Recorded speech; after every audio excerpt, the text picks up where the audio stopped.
এই যে দেশের জন্য, দেশের বৈষম্য মুক্তির জন্য 200-র বেশি মানুষ তাদের প্রাণ দিয়ে দিলেন, তাদের অবদান আর সাকিবের অবদান একসাথে মেলালে হবে?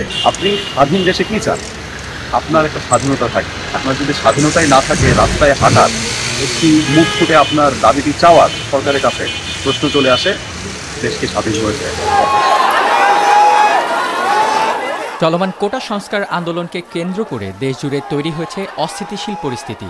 শিক্ষার্থীদের সঙ্গে আইনশৃঙ্খলা বাহিনীর সংঘর্ষে প্রাণহানির ঘটনায় সরব হয়েছেন বিভিন্ন অঙ্গনের ব্যক্তিরা। এই নৃশংসতার বিচার চেয়ে এবার রাস্তায় নেমেছেন ক্রীড়া সাংবাদিকরা।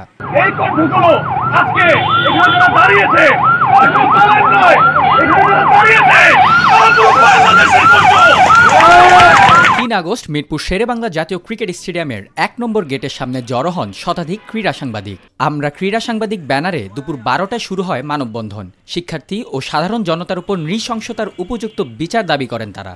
আমাদের এই বাংলাদেশটা ভালো নেই। গত 15 দিনে 200-র বেশি মানুষ মারা গিয়েছে, 32 জন শিশু মারা গিয়েছে।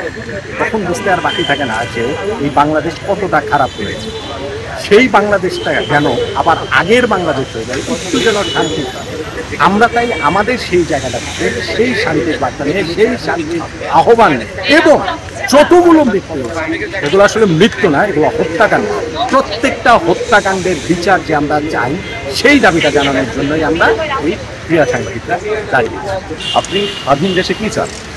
আপনার একটা স্বাধীনতা থাকে। আপনার যদি স্বাধীনতাই না থাকে, রাস্তায় হাঁটার, একটি মুখ ফুটে আপনার দাবিটি চাওয়ার সরকারের কাছে, প্রশ্ন চলে আসে দেশকে স্বাধীন হয়েছে।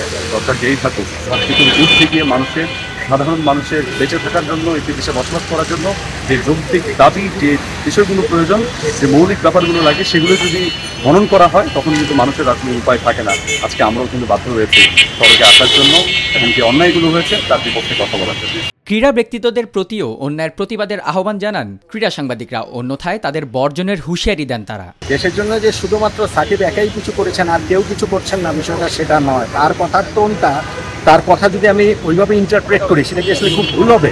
মনে হচ্ছিল যে সাকিব একাই 18 বছর ধরে বাংলাদেশের হয়ে খেলে অনেক কিছু করে ফেলেছে। এই যে দেশের জন্য, দেশের বৈষম্য মুক্তির জন্য 200-র বেশি মানুষ তাদের প্রাণ দিয়ে দিলেন, তাদের অবদান আর সাকিবের অবদান একসাথে মেলালে হবে? সাকিব যখন ওরকম কটাক্ষ করেন যে দেশের জন্য আপনি কি করেছেন, সাকিবের স্ত্রী যখন তার সাকিব এবং তার সন্তানের ঘুরে বেড়ানোর ছবি দেন, মনে হয় যেন আমাদেরকে ব্যঙ্গ বিদ্রুপ করছেন।